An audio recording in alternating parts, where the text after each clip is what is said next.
So within the past few weeks, we did make another video talking about how this guy was a huge trade win for the Montreal Canadiens in the first Jeff Petrie trade from last year. Of course, you know who we're talking about from the title, from the thumbnail. Today, we are discussing Mike Matheson once again. But in this video, we're not taking the same sort of super optimistic, hey, look at that, the Canadiens won a trade kind of angle like we had in the last one. Today, we are instead talking about Matheson and his faults, and whether or not there are some serious issues at play in regards to his on-ice profile. Now, I'm going to be very clear, just to start off this video, my feelings, personal feelings towards Mike Matheson have remained sort of the same over the past few weeks. I know I told y'all about how Matheson was the guy that injured Elias Pettersson in Petey's rookie year, and thus Canucks fans have a very strong hatred for the guy that has subsisted for the past few years. Vancouver fans don't forget about anything. It's pretty nuts, honestly, but when it comes to Mike Matheson, I'll be upfront and honest and say that he's actually been a pretty good addition to my fantasy team this year, and legitimately one of the most productive players on my team. The guy averages so many blocks per game, and that is a very good stat because in my league, for some reason, blocks are valued the same points as assists. So one block is equal to one assist in my league, and anybody that goes out there and gets a bunch of blocks or a bunch of hits, one hit is like 0.5 worth the amount of one assist, so it's kind of crazy how much hits and blocks and intangible kind of qualities are valued in my league. But because of that, Mike Matheson, plus the production he's been having, it's been pretty good for my fantasy team. He's been very solid so far in this league. But of course, my fantasy hockey YouTubers league isn't really something that you all care about. Y'all care more so about the regular NHL, the real version of what's going on. And when you watch these Canadiens games, it's quite apparent that for some reason, something with Mike Matheson and his game seems off. And this has been brought up to the attention of many Canadiens fans and commenters over the past few games. Now, just to go over the profile here once again, Matheson, 29 years old, signed till the end of 2026, making $4.875 million a year. He's at 7 points in 12 games so far this year, which is actually really good.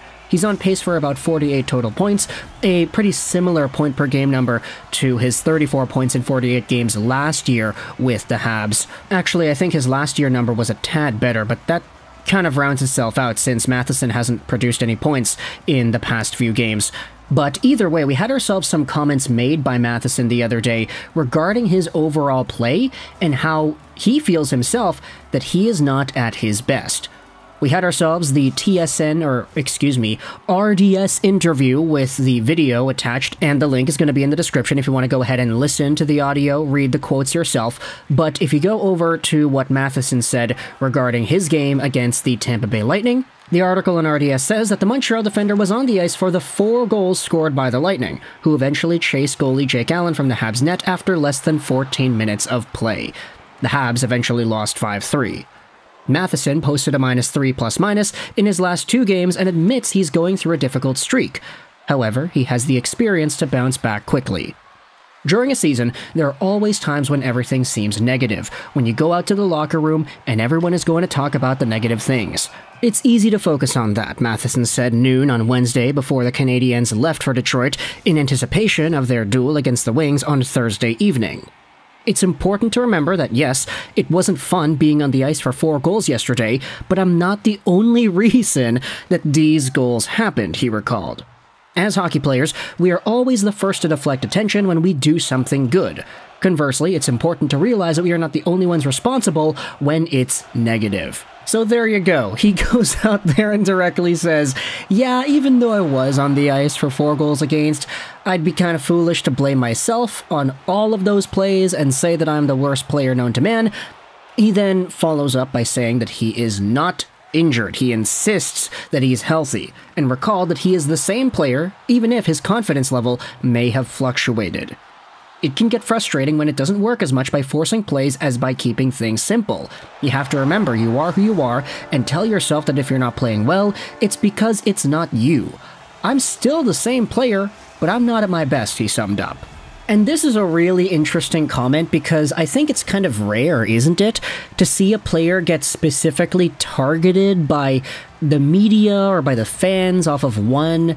Okay, maybe it's unfair to say one game. Like, sure, Matheson has been kind of not really doing all too much the past few games, in fact. But the one game against Tampa Bay where he was on the ice for 4 goals against...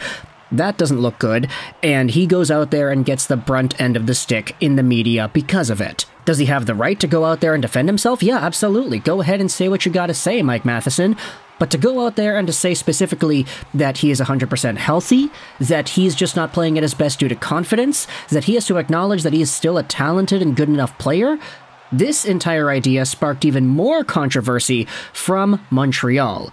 Here's an article published by TVA Sports yesterday, translated from French into English, of course.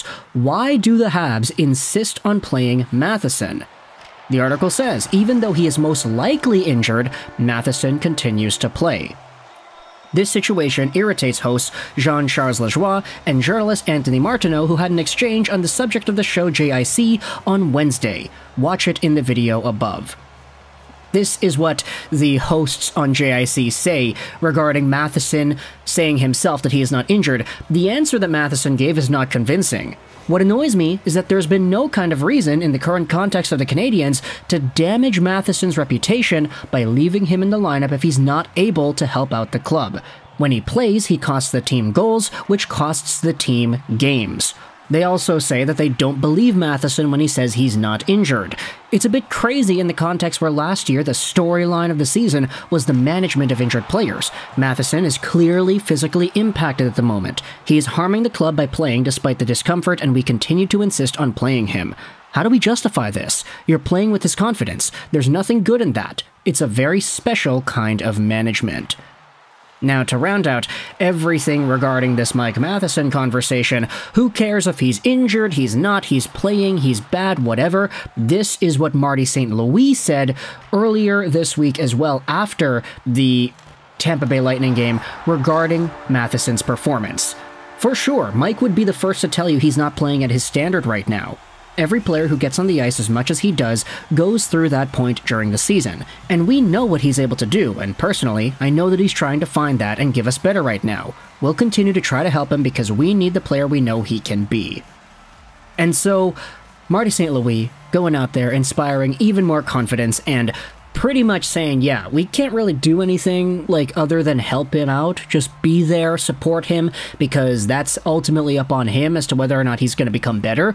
And of course, visible in the background of the interview is Marty St. Louis with the halo on top of his head, because he always says really nice stuff like this. But for Mike Matheson in particular, even though he has been amazing for my fantasy team, even when he is on the ice for goals against and all that, hey, he's getting blocks. That's all I care about. Blocks and hits and maybe the occasional goal and assist here and there, but yeah, it's probably in the Canadiens' best interest, especially if they're going to keep on playing this guy, that he actually does improve, and he fixes the mental block that he seems to be articulating he's got at the moment because, hey, if the guy's not injured, which he very adamantly says he is, then what else is holding him back? It's mentality, it's processing of the game, it's all the stuff between his ears and behind his eyes. So for Mike Matheson, for the sake of the Canadiens, hopefully things are able to turn themselves around soon, but it is kind of serious how you've got analysts on JIC saying, yeah, I don't believe him, he's probably injured, the Habs are hurting themselves by playing this guy. How Marty St. Louis is trying to battle that, saying, yeah, no, he's fine, we know he's better than this, but we think he can do better. And then Matheson himself holding himself accountable, putting himself to the test and saying, yeah, I know I can be better too. So, let me know your thoughts in the comment section below. How do you feel about the way Mike Matheson has played the past few games? Is this as big of a change compared to, let's say, a week and a half ago when Matheson was getting all these points and doing even better things on the ice in terms of the production and in terms of the decisions? How badly has the change been from then till now? Let me know your thoughts in the comment section below. I hope you enjoyed this video. And bye.